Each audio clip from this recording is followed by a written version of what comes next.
Hello there, so my name is Rachel and today I'm going to talk to you about my interpretation of feminism.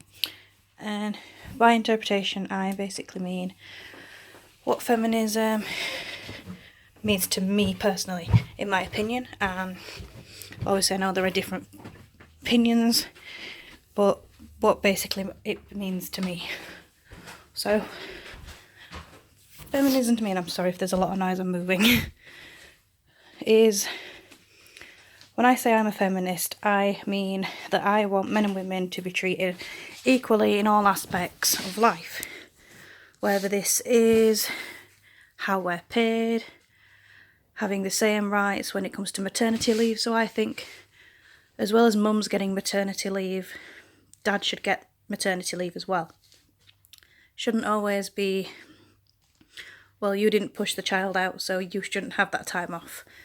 They have just as much right to have time off to bond with their kid as mothers do. So it doesn't just mean granting extra rights to women. I think there are things in feminism that should also relate to men as well. So on the women's side of this thing is things like the normalisation of rape culture. Whether you like to admit it or not, or whether you've experienced it or not, the Me Too movement especially highlights that this is still an issue. And I'm talking about, so in my personal opinion, things that I personally have experienced. And as you can see, not a drop dead gorgeous model, not skinny, not, don't wear shitloads of makeup, don't wear suggestive clothing, unless I am like physically going out on a really big night out, and even then it is sort of the bare minimum of makeup, because I am not one of these women that are really good at makeup and the whole contouring and all that things, which, there's nothing wrong with that, each to their own. If I could do it, I probably would too, but I can't. I'm rubbish. So what I hate in my personal experience of being a woman is, even from a young age of being like 12, 13 years old at school, I remember times being on like dinner breaks when we were in secondary school, so I'm talking when you're like 14, 15 years old. So I'm in full school uniform, so it's kind of obvious that I'm underage. And you still get men like, do you know what a blowjob is? Like, I know what it is, but I'm 14, piss off. But when I complained about that to like the girls and boys I went to school with, I was told, well, you should be flattered, because obviously he thinks you're attractive. Like, no, I shouldn't be flattered that some paedophile thinks it's okay to sexually proposition me in a public place. No, shouldn't be. That guy was in his 50s. He was gross. He was like the same age as my granddad. Disgusting. Or the fact that we tell women that they deserve to be raped if they have been drinking alcohol. Yeah, drinking a ridiculous amount of alcohol to the point where you're unconscious on the floor does increase your risk of being in danger. You put yourself in a vulnerable position. But if that unconscious person, be it a man or a woman, then gets attacked, it is still the fault of that attacker. Don't care.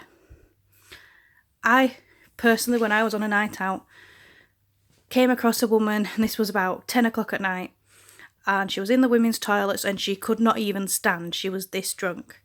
She had no idea what her name was. All her friends had left her, and there was no way she could get down the stairs on her own. I did not then see this girl and go, she can't stand. As about, I'll just pull her skirt up. And I'm bisexual. So that kind of mentality is what bothers me. Where it's, if a woman is vulnerable, she's fair game. Yeah, before people comment on this saying, not all men, I completely appreciate not all men are like this. I am friends with a lot of amazing men that I know would never do any of these things. So I know, before you say it, that not all men do this. But then when you see the news stories of women coming forward about when they've been sexually assaulted, when they've been raped, when they've been sexually harassed in the workplace, all the comments I see in these threads are like, well, maybe she was asking for it. Maybe she led him on. What was she wearing though? And it's that kind of attitude that bothers me. It's like, I get a bit of banter at work. Completely, you know. I have a laugh and a joke with my male colleagues. We take the mick out of each other. We make jokes about things like that. But you know the line with people. They always say, if you couldn't say it to a male counterpart, you should not be saying it to a woman you work with. And to me, all I would want out of feminism is for the culture that we have here and in other countries to stop viewing women as sexual gratification, sex toys that they are entitled to use.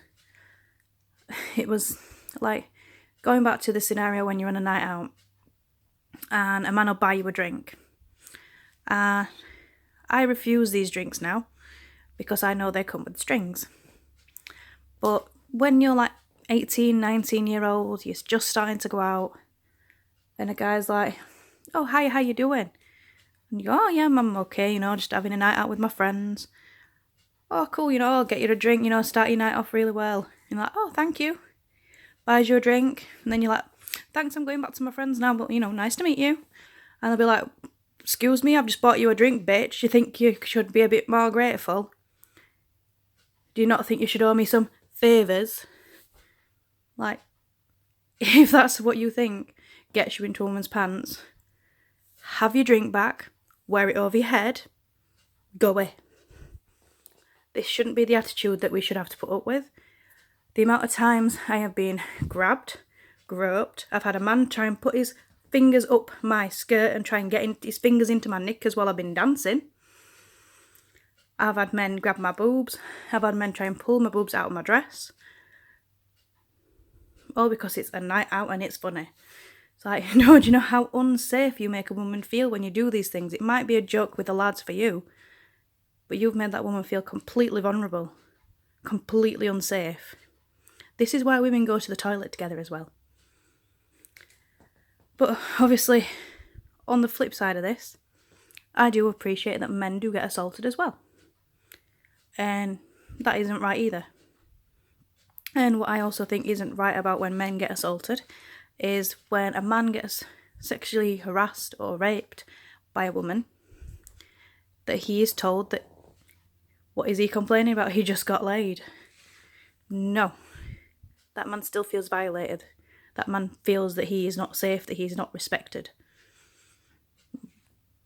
Consent is not that hard to grasp. It really isn't. There's a video on Facebook saying, comparing consent to tea. If you invite a guest over and you ask them if they want tea and they say yes, you give them tea.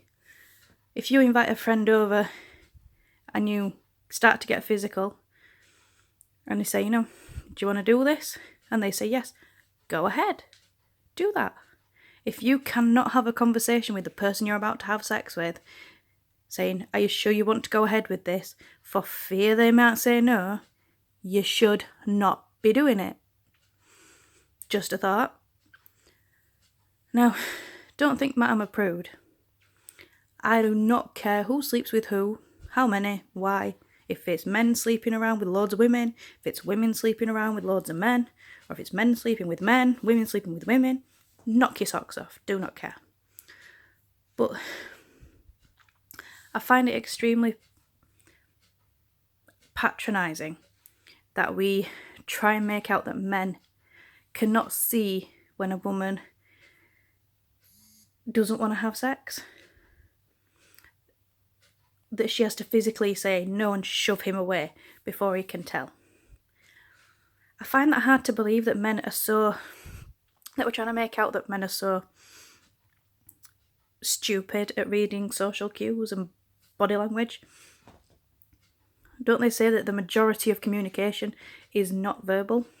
It is actually body language, facial tones. Is that a word? I'm not sure. But they say like something like 80% of communication is non-verbal. So I find it highly unlikely that men know that the women are having second thoughts. The first thing I always say, if you're about to sleep with someone and they're tensing up, she's starting to shake before you've even like done anything, clear sign that she is having second thoughts. Or if she, completely goes rigid and just, will not get involved at all, she's just letting everything happen. Maybe have a conversation. Are you sure you want to do this? At the end of the day, your cock is not going to explode if you don't have sex that one time. And that's what that's there for. It's not really that difficult. It's like, don't get me wrong. I also dislike when women use sex to get what they want. Like,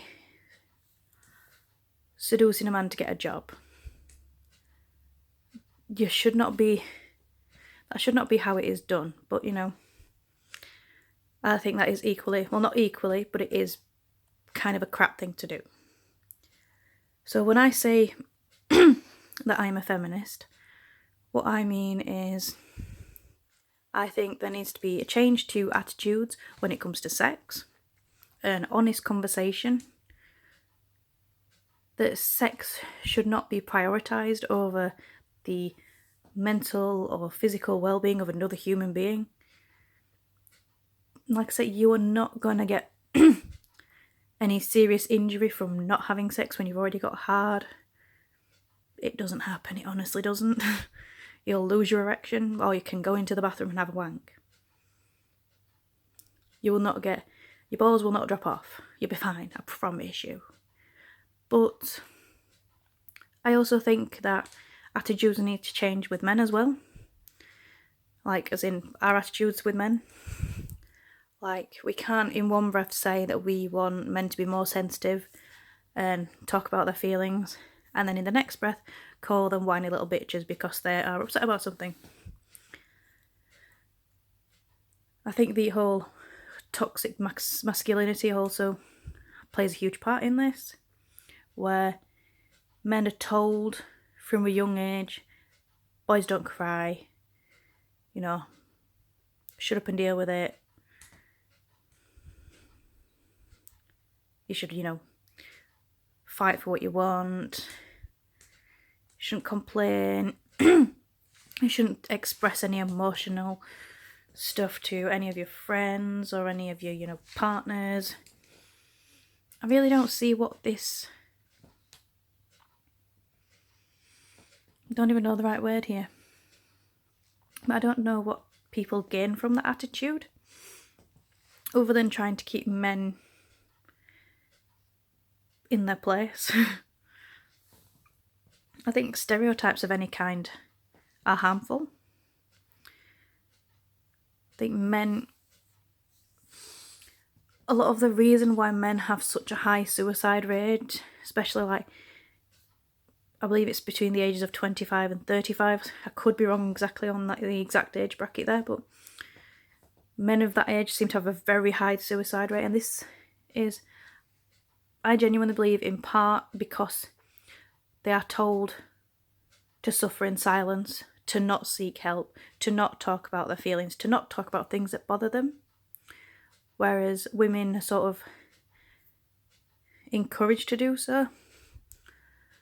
Well, and then obviously we're labelled as being the psycho-emotional ones, but But I do think, before people comment, I do know there are a lot of other reasons why men might commit suicide. It might be, job stress. It might be, divorce. There's a lot of reasons why I appreciate men will commit suicide. But I just think if men were able to support each other without mocking each other under this guise of masculinity, and, tell people it is okay to feel like this. It is okay to feel depressed. It is okay to feel broken. And it's okay to ask for help. And there's a lot of attitudes in the meantime that do need addressing in regard to that.